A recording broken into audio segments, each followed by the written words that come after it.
제가 이 KBS 단독 보도, 제가 뭐 KBS 출신이라서 이 단독 보도를 강조하는 게 아닙니다, 여러분. 지상파 방송이 드디어 부정선거 이슈에 대해서 관심을 가지기 시작했습니다. 그러니까 저도 지상파 방송사에서 근무를 27년 해봤지만, 지상파 방송사는 뭐 기존의 언론사들은요, 자기 출입처가 있습니다. 출입처. 자기 출입처에서 보도자료가 나오고 어떤 이야기가 나오고 이슈가 될 때 벌떼같이 달라붙습니다. KBS 기자가 어제 합수본에서 발표한 그 내용 플러스 주진우 의원실의 내용을 잘 분석해서 단독 기사를 만들어냈습니다. 좋은 거죠, 이거. KBS가 이렇게 단독 기사를 내면 다른 매체에서도 인용 보도하게 되어 있습니다. 그래서 어제 저녁 9시에 나온 그 단독 보도를 몇 곡지 소개를 드리면서 지금 부정선거 이슈가 어떻게 디벨로핑이 되고 있느냐, 이제 대충 어떻게 부정선거 하는 수법이 나오느냐. 근데 제가 여기서 지난주입니까? 트럼프 대통령이 미국의 부정선거 이야기를 했고, 그 다음에 단둥 프로젝트의 저자인 로이 킴 씨가 여기 스튜디오 나와서 이야기하신 그 핵심이 뭐냐 하면은 선거인 명부입니다. 통합 선거인 명부. 트럼프 대통령 말대로라면 미국의 통합 선거인 명부에 사망자들이 어떤 지역에 보니까 40만 명이나 들어가 있더라. 즉 투표할 수 있는 사람이 예를 들어서 10만 명인데 통합 선거인 명부는 10만 명 플러스 알파가 있는 겁니다. 그래서 투표율을 더 부풀릴 수 있는 모집단을 크게 만들어 놓는다. 그 다음에 투표율을 실제보다 늘려간다. 조금씩 1시간마다. 근데 갑자기 개표할 때 그럼 그 늘렸던 투표지가 어디로 가느냐? 이게 핵심입니다, 여러분. 자, 그동안 지난 10년 동안 뭐 이상한 벽돌 투표지, 일장기 투표지, 뭐 깻잎 투표지, 소위 말해서 오프라인 공간에서 아날로그식 투표지에 많이 우리가 신경을 써왔는데 그건 사후에 벌어지는 일들일 수가 있고, 최초로 벌어지는 일은 통합선거인 명부를 부풀려 놓은 다음 투표율을 늘린다. 그 늘린 만큼 개표할 때 특정 후보에게 몰아줄 수 있다. 어떻게? 전산 조작 및 해킹으로. 이게 지금 대충 아웃라인이 나온 거예요. 프레임이 나온 겁니다. 일본말로 왁구가 나옵니다. 왁구. 대충 이런 식으로 하는구나. 그럼 결론이 뭐예요, 여러분? 사전투표 안 하면 됩니다. 사전투표 안 하고 당일 투표로 끝내버리면 돼요. 그러면 선거 부정 시비를 없앨 수가 있다. 사전투표 없애는데 지금 주력해야 된다. 사전투표만 없애도 상당 부분 부정선거 이슈를 잠재울 수 있다. 자, 어제 KBS 단독 보도 1번이 뭐냐? 유권자가 몰리는 점심시간에는 투표한 사람이 없다. 이거 이상하죠? 여러분, 사전투표이든 본투표이든 점심시간에 많이 가죠. 왜? 특히 본투표할 때는 내가 9시에 출근하든지 뭐 하든지 해서 점심시간에 한산할 때 가서 빨리 찍고 오는 게 상식입니다. 그런데 유권자 몰리는 점심시간에는 투표한 사람이 0명, 아무도 없어요. 근데 경기도 곳곳에서 수상한 투표율이 나온다 이거예요. 자, 다음 카드 뉴스 올려보세요. 구체적으로 한번 보여드릴게요. 경기도 평택시 신평동이라는 데가 있는 모양입니다. 여기에 오전 9시부터 10시 사이에는 1882명이 투표를 한 것입니다. 그런데 놀랍게도 10시부터 오후 1시까지 한 명도 없어요, 투표가. 이게 말이 돼요, 여러분? 이거 말 됩니까? 안 됩니까? 이 말 안 되지. 자료 제공 국민의힘 주진우 의원실입니다. 이거 어제 KBS 9시 뉴스 단독 보도 내용입니다.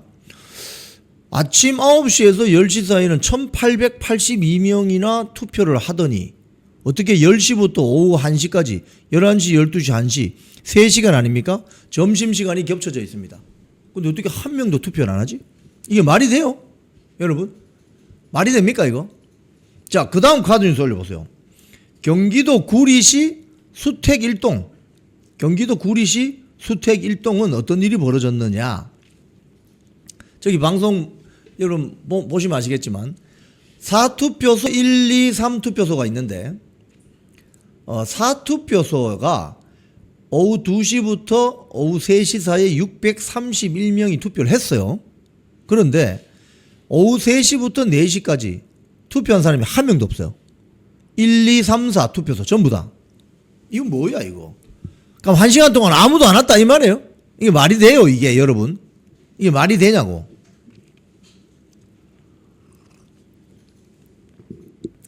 유권자 몰리는 점심시간 빵명 투표. 경기도 곳곳에서 수상한 투표율. 또 다른 곳이 있습니다. 경기도 구리시 갈매동과 경기도 용인시 신갈동. 여기도 이 KBS 단독 보도입니다.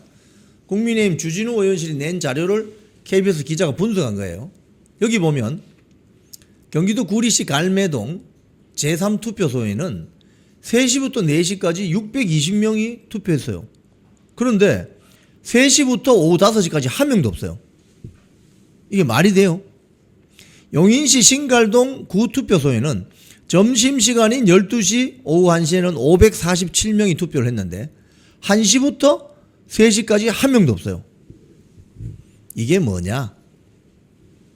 이게 뭐냐 이거예요.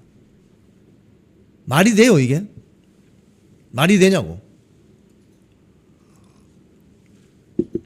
그래서 지금 이걸 어떻게 보느냐, 이 문제를 어떻게 보느냐. 합수본은 자 이거 카드 좀 내리시고요. KBS 단독 보도한 기자 정말 수고하셨습니다. KBS가 부정선거 이슈에 관심을 기울이고 특종 보도를 하기 시작하면 대한민국 언론 전체가 변합니다. 제가 근무했던 27년 동안 제 청춘을 바쳤던 KBS의 기자님들, PD님들 분발해 주시기 바랍니다. KBS가 부정선거 이슈에 불을 붙이면 대한민국이 폭발적으로 변할 수 있습니다. KBS가 입을 닫으면 대한민국은 망합니다. KBS 기자님들, PD님들, 아나운서님들 입을 열어주시기 바랍니다. 부정선거 이슈를 발굴해 주세요. 보도해 주시고 9시 뉴스에 보도해 주시고 다큐멘터리 만들어 주세요. PD들은. 지금 이와 관련해서 관련 보도를 보면은 합수본이 선관위가 임의로 전산 조작을 했다. 이런 가능성을 열어두고 수사를 확대한다고 합니다. 중앙선관위가 임의 조작을 권장하거나 묵인했던 정황을 포착. 데이터 꿰맞추기 수법이 경기도 지역을 넘어서 지금 충청도까지 갔죠. 그럼 다른 지역은 없겠어요? 있겠지 당연히. 또 하지만 단순 실수가 아니라 이건 추론입니다. 애초에 특정 데이터 값을 의도적으로 입력해서 결과를 전산 조작하려 했던 거 아니냐 이런 의문도 제기된다고 합니다. 이건 근데 가능한 이야기죠, 그죠? 2023년 10월 10일 국정원이 선관위 해킹해봤더니 다 뚫린다는 거 아닙니까? 자, 그리고 엑셀 파일을 갖다 준 다음 카드 뉴스 한번 보세요. 이것도 KBS 단독 보도입니다. 엑셀 파일을 보내가지고 야 이렇게 해. 조작 지시 정황이 폭로됐습니다.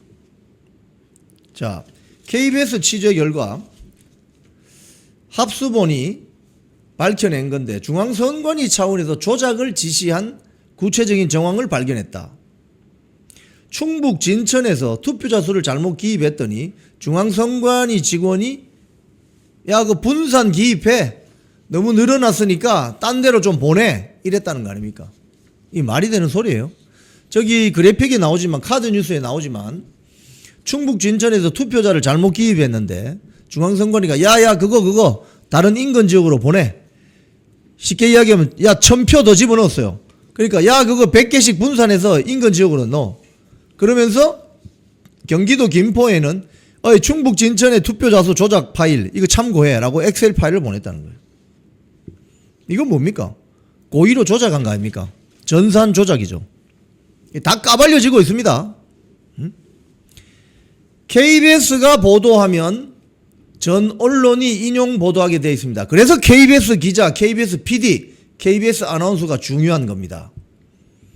열심히 해주시기 바랍니다. 자, 주진우 의원의 폭로 어제 전국 65곳 선관위 서버 투표소 입력 수정이 새로 드러났다. 그래서 더 이상 선관위 못 믿는다. 즉각 특검해야 된다.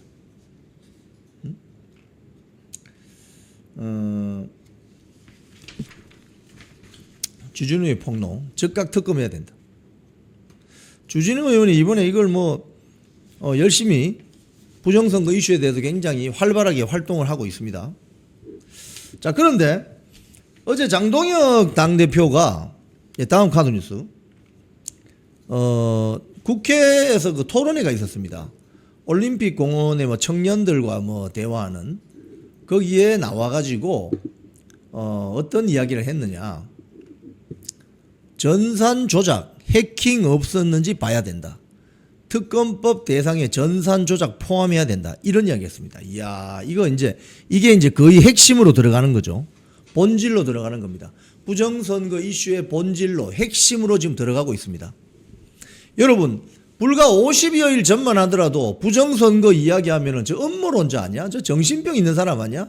조갑재는 뭐라고 했습니까? 지능이 떨어지는 사람 아니야? 저거?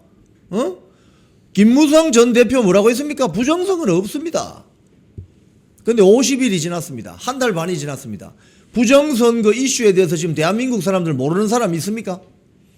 심지어 민주당조차도 야, 이거 부정선거 아니라고 치부했다면 큰일 나겠다. 이런 이야기가 나오잖아요. 자, 드디어 장동혁 대표가 이 부정선거 이슈의 핵심인 전산조작, 해킹에 대해서 이야기하기 시작했습니다. 먼저 어제 국회에서 있었던 그 청년들과의 간담회에서 장동혁 대표가 한 발언을 먼저 들어보시고 제가 설명을 이어가도록 하겠습니다.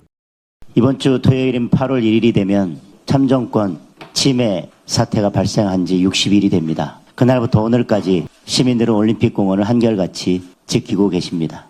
저는 모두가 이 자리에 함께 해주신 청년과 시민들의 애국심 덕분이라고 생각합니다.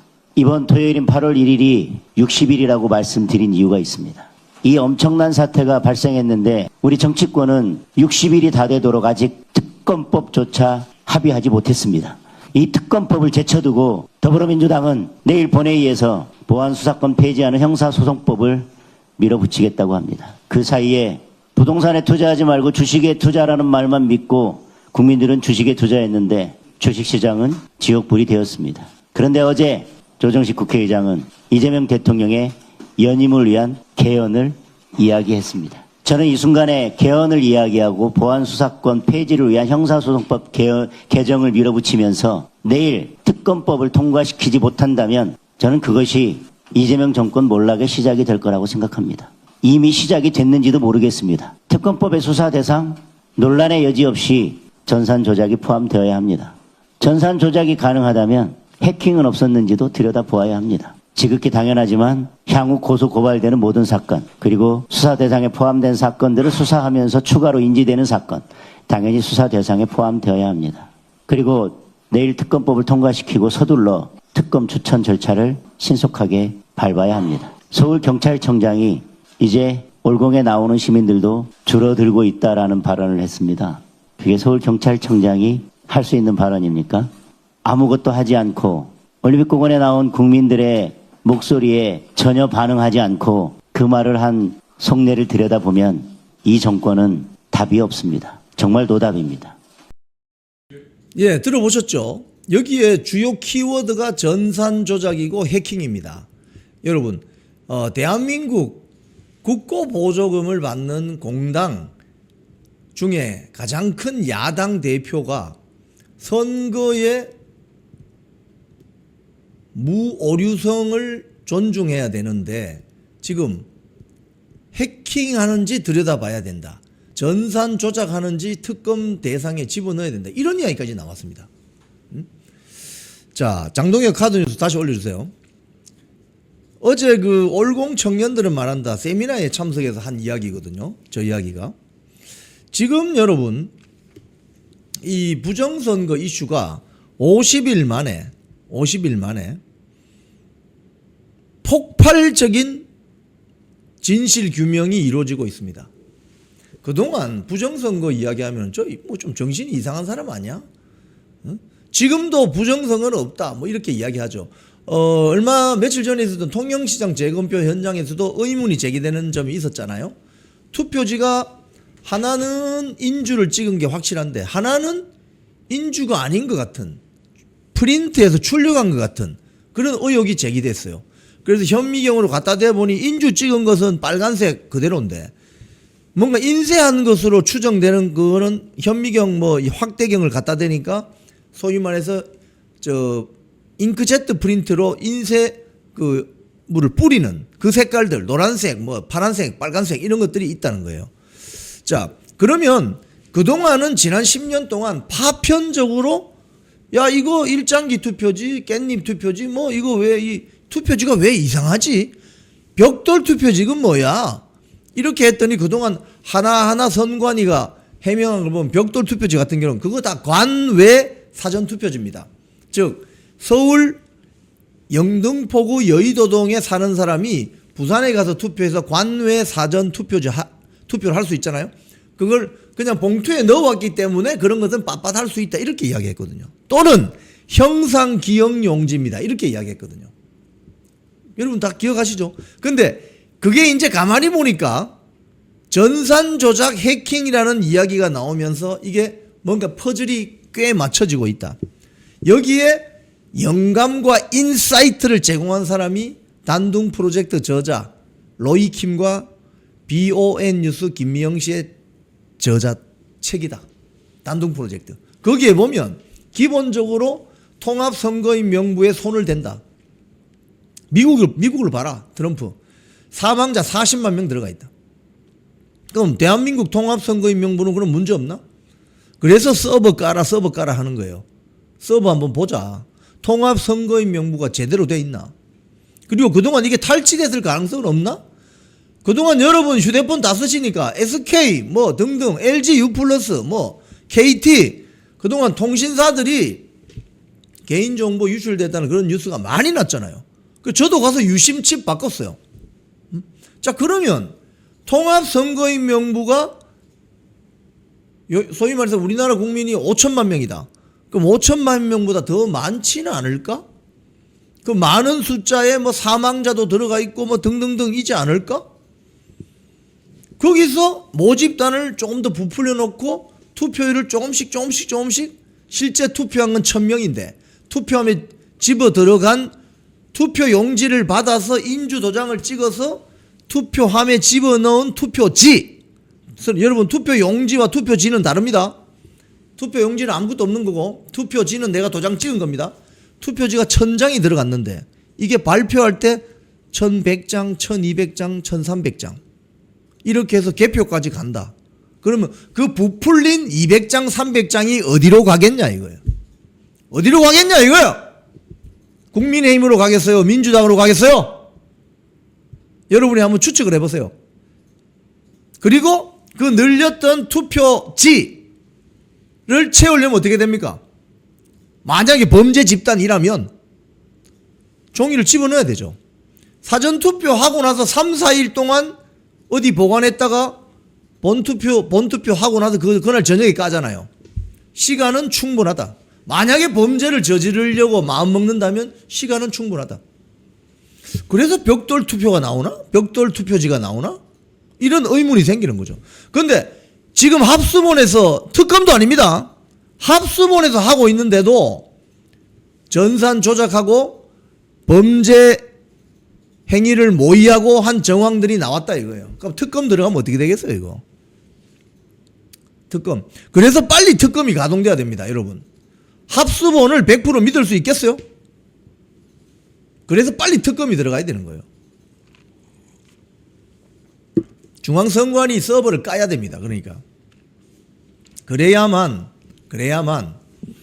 우리도 미국처럼 트럼프 대통령이 발표한 것처럼 통합선거의 명부에 사망자가 뭐 예를 들자면 수두룩하게 나온다 이러면 이제 큰일 나는 거죠. 19세기 사람 나오면 큰일 나는 거 아닙니까? 소리가 뭐 문제가 있습니까? 잘 들리고 있는데요. 네. 자, 좋습니다.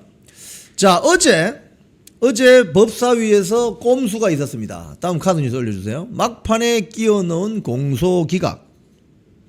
자, 어제 법사위에서 오늘 조선일보 사설에서 완전히 깠습니다. 무슨 소리냐? 여러분, 공소 취소는 누가 합니까? 검사가 합니다. 공소 기각은 누가 합니까? 판사가 합니다. 즉 검사들이 공소 취소시키는 거는 올 10월에 검찰청이 폐지되면 자연적으로 검사들이 힘을 잃게 되니까 공소 취소하든지 말든지. 근데 판사 사법부는 살아있잖아요. 그래서 공소 기각할 수 있는 조항을 슬그머니 끼워 넣었습니다. 누가? 민주당이. 자, 오늘 조선일보 사설의 내용이 잘 정리되어 있습니다. 민주당이 검찰 보안수사권 폐지를 위한 형사소송법 개정안 처리를 앞두고 법원의 공소기각 결정에 관한 조항을 막판에 슬쩍 끼워 넣었다는 거예요. 김태규 신임 그 법사위원 이야기 들어보면 처음에 보안수사권 이야기 하는 줄 알고 갔더니 뭐 시간도 안 줬대요. 뭐 검토할 시간도 많이 주지도 않고 갑자기 그걸 이야기가 나왔다는 거예요. 공소기각이란 것은 법원이 소송 절차에 문제가 있다고 판단했을 경우 심리 없이 재판을 종결하는 절차입니다. 예. 여기에 형사소송법 327조에는 6가지 사유가 규정되어 있는데 민주당이 슬그머니 집어넣은 게 뭐냐? 두 가지입니다. 두 가지. 중대한 위법 수사, 소추 재량권의 현저한 이탈. 즉 택도 없는 거 수사하면은 판사가 공소를 기각할 수 있다. 재판 안 할 수 있다. 이 말이에요. 그죠? 이걸 슬그머니 집어넣었다 이거예요. 이건 왜 이럴까? 국민의힘은 이건 이재명과 관련이 있다. 이렇게 언급을 했습니다. 대북 송금 뇌물 사건의 무죄 가능성이 없고 공소 취소는 여의치 않으니 왜? 이화영이가 지금 유죄받고 지금 수감돼 있잖아요. 법원을 이제 압박해가지고 공소 기각 판결을 받아내려고 하는 것이다. 즉 이재명 사법 리스크 없애자고 이 난리를 치는 겁니다.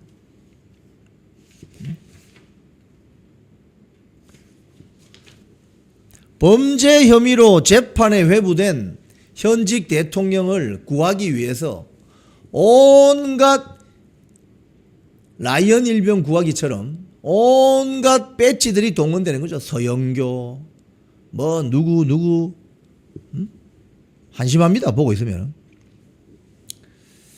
그러니까 특검에서 공소 취소를 못하면 법원에서 공소 기각을 할 수 있는 길을 만들어 놨습니다. 여기에서 저는 어떤 생각을 하냐면요. 참 대한민국 사법부가 취약하구나. 대한민국 사법부가 언제든지 독립성을 침해받을 수 있는 굉장히 허술한 조직이구나. 굉장히 유약한 조직이구나. 저는 그런 생각을 하게 됩니다. 대한민국 사법부가. 판사들이 전국에 한 3천여 명 넘는다고 하는데 이 3천여 명의 판사들이 어떤 생각을 하고 있을까? 조희대 대법원장을 딱 보면 알 수 있잖아요. 판사들의 제일 1번이라고 하는 조희대 대법원장. 지난번 대선 전후로 이재명의 공직선거법 재판을 유죄 취지로 서울고법으로 파기환송했습니다. 그때 저는 여러분 다 이 영풍TV 보시면 아시겠지만 큰일 났다고 제가 고함을 쳤습니다. 근데 그 방송을 보시던 많은 분들이 아니 무슨 이영풍 대표는 무슨 소리 하냐. 다른 데는 지금 전부 조희대 잘했다고 유죄 취지로 파기환송했다고 방송하는데 왜 이영풍만 저렇게 난리를 치냐. 결국 그 재판 어떻게 됐습니까? 올스톱 돼버렸잖아요. 조희대는 그때 파기환송을 할 것이 아니라 출마를 못하도록 파기 자판을 했어야 됩니다. 그걸 못한 거죠. 쉽게 얘기하면 핑퐁 친 겁니다. 핑퐁. 그러니까 서울고등법원 판사들이 용가리 통뼈도 아니고 다 책임 회피해버리잖아요. 다 책임 회피해야 그러니까 대한민국 판사들, 법관들, 사법부가 권력에 너무나도 취약하다는 거예요. 자기 목 내놓고 이 재판을 해야 된다라고 하는 판사가 있습니까 지금? 그러니까 나라가 이 모양이지. 왜 그렇게 쫄았을까? 그렇게 겁이 나나? 응? 제가 이런 이야기를 하면은 이영풍 대표 또 저 이야기 하나 이 말씀 할 수도 있겠지만 제가 KBS에서 해임됐다고 점잖게 이야기하면 해임된 거지만 거칠게 이야기하면 잘린 거 아닙니까? 그것도 왜 잘렸습니까 제가? KBS가 민노총 해방구입니까? 라고 하다 잘렸어요. 사법부에는 판사들 중에 대한민국 사법부가 민주당 해방구입니까? 라고 하는 판사가 한 명도 없어. 왜 없죠? 판사들 대부분이 사법연수원 성적 10% 안에 드는 사람들이에요. 대한민국의 수재들 공부 제일 잘하는 사람들 다 모여 있어요. 거기에 각 대학에 사법고시 시절에는 각 대학에 법과대학이 있었잖아요. 법학과, 서울대 법학과, 연고대 법학과, 주요 대학에 법학과 출신들이 수두룩하고 공부 제일 잘하는 수능 1등급 2등급 그 출신들이 다 연수원에서 공부했는데 거기서도 또 상위 10% 들어야 판사가 됩니다. 그렇게 똑똑한 사람과 머리 좋고 하는 사람들이 왜 민주당 권력에 대해서는 한마디도 못하냐 이거예요. 대한민국 사법부가 민주당의 해방구냐? 이게 이재명 거냐? 라는 말을 왜 한마디도 못하지? 이래서 법관들에 대한 존경심이 생기겠어요? 생기겠냐고. 그러니까 법치국가라는 말이 무색할 정도 아닙니까? 그러면 예를 들어서 거꾸로 이야기해 봅시다. 여러분, 역사는 되풀이 된다고 저는 생각해요. 역사는 진보하는 게 아니라 되풀이 되는 것 같아요. 여러분, 앞으로 예를 들자면 헌법을 뛰어넘는 새로운 권력 집단이 나타났을 때 대한민국 판사들 3,000명 중에 한 명이라도 이거는 반헌법적인 것이다 라면서 자기 목을 내놓고 큰 소리 칠 수 있는 사람 한 명이라도 있겠어요? 에? 한 명이라도 있겠어요? 결국 또 국민들이 다 나가서 싸울 거란 말이에요. 국민들이 나가서 외세가 들어오거나 또는 어떤 초법적인 집단 세력이 나타나서 헌법을 유린할 때 판사들은 전부 조용히 있고 또 국민들이 나가서 싸워야 되는, 이게 지금 제대로 된 나라입니까 이게?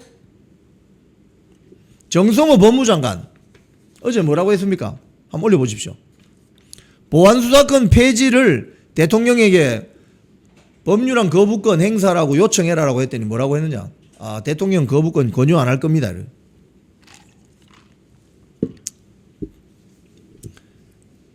개헌과 관련해서도 그 다음 카드뉴스, 강훈식, 홍익표, 강훈식 비서실장 뭐라고 하느냐?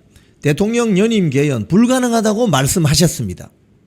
홍익표 정무수석, 헌법상 불가능한데 가능하겠냐고 말씀했습니다. 니들이 말하지 말고 이재명 본인이 이야기하라고. 장동혁 대표 말처럼 연임은 없다 5마디만 하라 이 말이에요. 연임은 없다. 트럼프 대통령이 미셸 스틸 신임 주한 미 대사에 대해서 격찬을 했습니다. 30일 오늘 서울에 부임합니다. 오늘 미셸 스틸 신임 주한 미 대사가 부임합니다. 트럼프 대통령이 뭐라고 했느냐?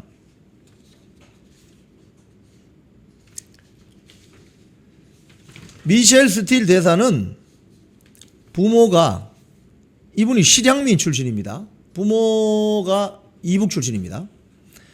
부모가 공산주의를 피해 용감하게 탈출한 미국 우선주의 애국자라고 전폭 지지했습니다. 이런 사람이 지금 오늘 한국에 왔습니다. 오늘 옵니다. 지금 좌파 세력들이 미셸 스틸 대사에 대해서 또 난리를 치기 시작했습니다. 조국당의 김준영 원내대표 뭐라고 했는지 아세요? 미셸 스틸 대사를 반대한민국 오적 중에 한 명이다. 한국의 극우 세력과 연관되어 있다. 뭐 이런 헛소리를 했습니다.